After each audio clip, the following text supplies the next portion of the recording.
দেখ, আজকের ক্লাসটা হচ্ছে ইন্টারোগেটিভ সেন্টেন্স দিয়ে। তাহলে আজকে যে ন্যারেশন চেঞ্জটা করব, ন্যারেশন চেঞ্জের ক্লাসে আজকে ইন্টারোগেটিভ সেন্টেন্স দিয়ে ন্যারেশন চেঞ্জ হবে। তাহলে ইন্টারোগেটিভ সেন্টেন্সকে আমি চিনবো কি করে? না, একটা জিজ্ঞাসার চিহ্ন থাকবে, ঠিক আছে? তাহলে ইন্টারোগেটিভ সেন্টেন্স আমি চিনবো কি করে? একটা জিজ্ঞাসার চিহ্ন থাকবে। তাহলে আজকে ন্যারেশন চেঞ্জ করছি ইন্টারোগেটিভ সেন্টেন্স দিয়ে। তাহলে দু রকম ভাবে হয়, দু রকম ভাবে আমাদের ইন্টারোগেটিভ সেন্টেন্স দিয়ে ন্যারেশন চেঞ্জ হয়। একটা কি? একটা হচ্ছে ইয়েস নো কোশ্চেন, আরেকটা কি WH ওয়ার্ড দিয়ে কোশ্চেন। তাহলে একটা কি ইয়েস নো কোশ্চেন দিয়ে, আর একটা হচ্ছে WH ওয়ার্ড দিয়ে। তাহলে ইয়েস নো কোশ্চেন কোনগুলো? যেগুলোর উত্তর ইয়েস কিংবা নো হবে। ধরো আমি বলি, যদি বলি আমি যে তোমরা কি পড়া করে আজ এসছো, উত্তরটা কি বলবে? হ্যাঁ অথবা না। তাহলে এই রকম যে প্রশ্নের উত্তরগুলো হ্যাঁ অথবা নাই হবে সেগুলো হচ্ছে ইয়েস নো কোশ্চেন। আর WH ওয়ার্ড কোনগুলো? যেগুলো WH ওয়ার্ড দিয়ে শুরু হয়, যে শব্দগুলো, যেমন হু, হোয়াট, হোয়েন, হুম, হুইচ, এইগুলো। ব্যতিক্রম হচ্ছে হাউ। হাউটা দেখ WH দিয়ে শুরু নয়, তাও কিন্তু এটা WH ওয়ার্ড, ঠিক আছে? তাহলে ইয়েস নো কোশ্চেন আর WH ওয়ার্ড, এই দুটো দিয়ে আমরা কি করব? না ন্যারেশন চেঞ্জ করব।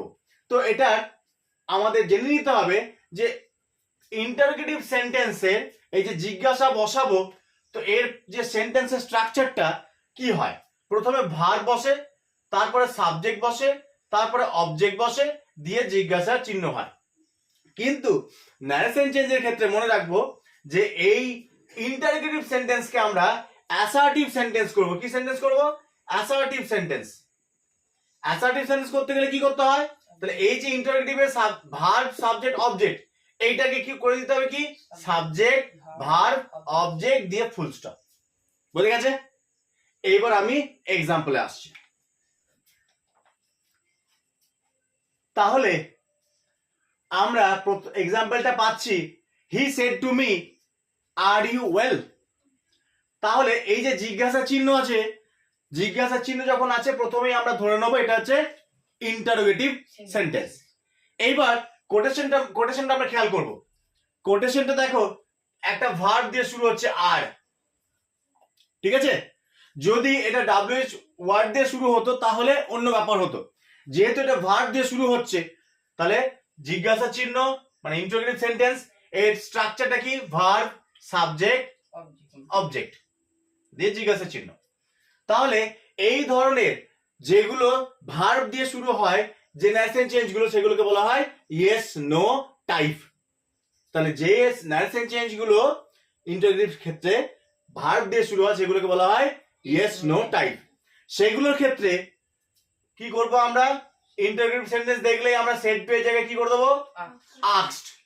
তাহলে ইন্টারোগেটিভ সেন্টেন্স দেখলেই আমরা সেড টু এর জায়গায় আস্কড বসিয়ে দেবো। তাহলে যা আছে লিখে দেবো হি আস্কড মি। এইবার বলেছি ইন্টারোগেটিভ সেন্টেন্সে ইয়েস নো কোশ্চেন যদি থাকে, তাহলে এই দুটোর মাঝে, অর্থাৎ এই কমা এবং কোটেশন, এই দুটোর মাঝে ইফ বসে যাবে। বসলো। এরপরে এই যে আমাদের ইন্টারোগেটিভ সেন্টেন্স, একে আমাকে কি করতে হবে? অ্যাসার্টিভে রূপান্তরিত করতে হবে। অ্যাসার্টিভ সেন্টেন্সে অ্যাসার্টিভ সেন্টেন্স কিভাবে করব? সাবজেক্ট ভার্ব এবং অবজেক্ট, তারপরে আমরা ফুল স্টপ দেবো। ইন্টারোগেটিভ সেন্টেন্সে কিন্তু ন্যারেশন চেঞ্জ যখন ইনডাইরেক্ট স্পিচে হয়ে যাবে, ডাইরেক্ট থেকে ইনডাইরেক্ট, তখন কিন্তু আর জিজ্ঞাসা চিহ্ন থাকবে না। তাহলে দেখো সাবজেক্ট আমাদের কোনটা? ইউ। ইউ হচ্ছে সেকেন্ড পারসন। সেকেন্ড পারসন যদি হয় তাহলে সাবজেক্ট কি হবে? যাকে বলছে, মি। তাহলে মি থাকলে কি হবে? সাবজেক্ট কেসে হয় আই। এইবার দেখো ভার্বটা আছে আর প্রেজেন্ট টেন্সে, আর সেড আছে পাস্ট টেন্সে। সে হচ্ছে প্রেজেন্ট আর এর পাস্ট টেন্স হচ্ছে সেড। তাহলে সেড আছে পাস্ট টেন্সে। নিয়ম হচ্ছে এই সেডটা যে টেন্সে থাকবে, এই কোটেশনের মধ্যে ভার্বটাকে সেই টেন্সে রূপান্তরিত করতে হবে। তাহলে সেডটা যেহেতু পাস্ট টেন্সে আছে, আমাদের এই ভার্বটাকেও পাস্ট টেন্সে রূপান্তরিত করতে হবে।